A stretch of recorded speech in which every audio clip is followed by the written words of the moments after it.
Latar belakang usahawan dan syarikat. Nama diberi Encik Nik Ikrami bin Haji Omar, pengasas kepada syarikat TMK Travel and Tour. Beliau telah dijemput oleh Dr. Zulkifli bin Mukhtar selaku pengarah Institut Syarikat Kecil dan Sederhana, sekaligus untuk berkongsi pengalaman beliau bersama pelajar prasiswazah di UMK.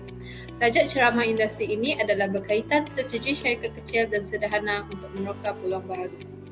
Pihak pengurusan UMK menyediakan ceramah industri secara langsung di aplikasi Zoom ini untuk semua pelajar mengambil ilmu dalam perkongsian kali ini. Untuk makluman, sebelum menceburi bidang perniagaan, Encik Nik Ikrami pernah menjadi seorang mutawif dan membantu orang-orang yang menunaikan umrah dan haji di Tanah Suci. Sekarang, beliau membuka sebuah syarikat bersama kawannya, iaitu syarikat yang menguruskan perkhidmatan umrah dan haji bagi umat Islam di Malaysia. Encik Nik Ikrami merupakan pengarah TMK Travel and Tour sejak penubuhannya pada tahun 2021. Beliau juga memiliki ijazah dari Universiti Islam Madinah dan kini sedang menyambung pengajian di peringkat master. Visi syarikat ini ialah menjadi syarikat yang dipercayai bukan sekadar di dalam negara tetapi juga di peringkat antarabangsa. Misi syarikat ini pula berkhidmat dengan jujur, amanah serta profesional. TMK Travel and Tours juga akan sentiasa berusaha mencapai matlamat syarikat yang memenuhi objektif yang telah ditetapkan. Objektif penubuhan syarikat ini ialah untuk membantu golongan yang susah. Seterusnya, menyediakan perkhidmatan bukan sahaja untuk pakej umrah dan haji, tetapi dipenuhi dengan info dan maklumat selaras dengan slogan telusuri sirah, praktik sunnah.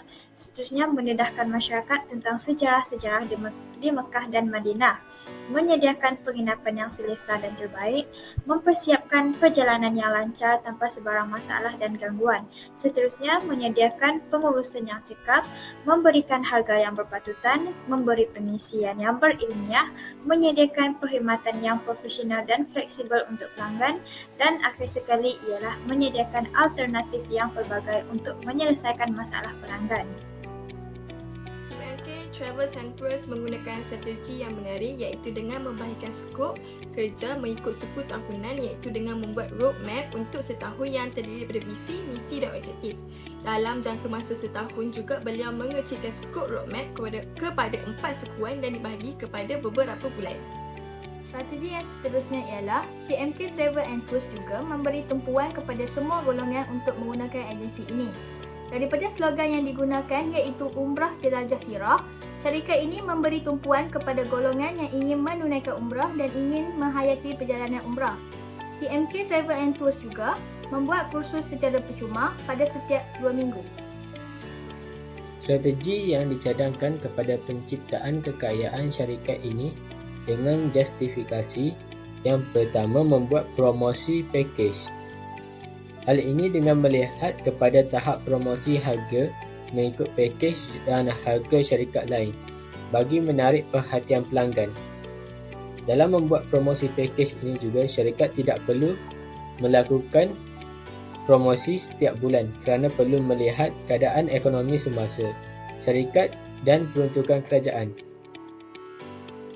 Keadaan ini bagi mengelakkan kerugian kepada syarikat dengan terpaksa menanggung kos yang tidak perlu ditanggung oleh syarikat itu sendiri.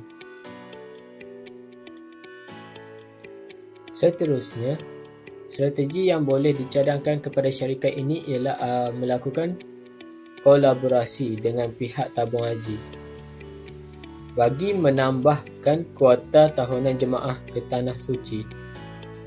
Syarikat juga boleh membuat perkhidmatan menguruskan semua urusan pelanggan dan dari segi kelulusan pasport, surat menyurat dan sebagainya.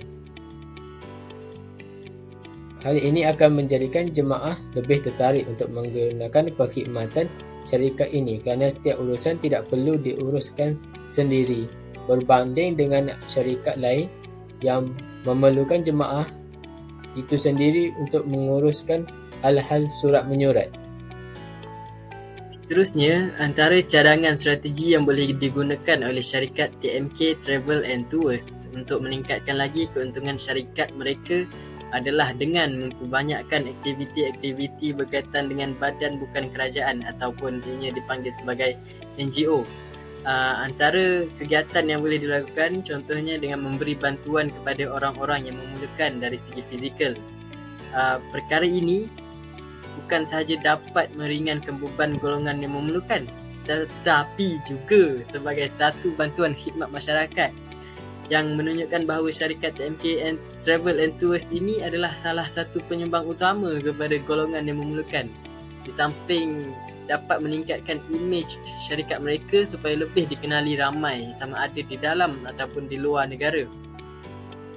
Selain daripada itu, syarikat ini juga akan menjadi contoh kepada syarikat-syarikat lain supaya memainkan peranan penting terhadap masyarakat, bukan sahaja sebagai penyedia kemudahan awam tetapi sebagai sebuah organisasi yang memahami masalah masyarakat sekeliling. Pada pendapat saya, ceramah sebegini perlu diadakan lebih banyak pada masa akan datang kerana ia memberi manfaat kepada pelajar-pelajar yang minati dalam bidang usahawan.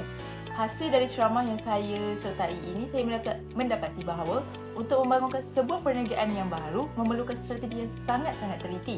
Hal ini supaya pengusaha tersebut tahu hala tuju syarikat yang dibangunkan dan memudahkan pengusahanya mengendali syarikat mereka. Selain itu juga, dalam membangunkan syarikat baru juga memerlukan kesabaran yang tinggi kerana risiko untuk gagal dan mengalami kerugian sangat tinggi.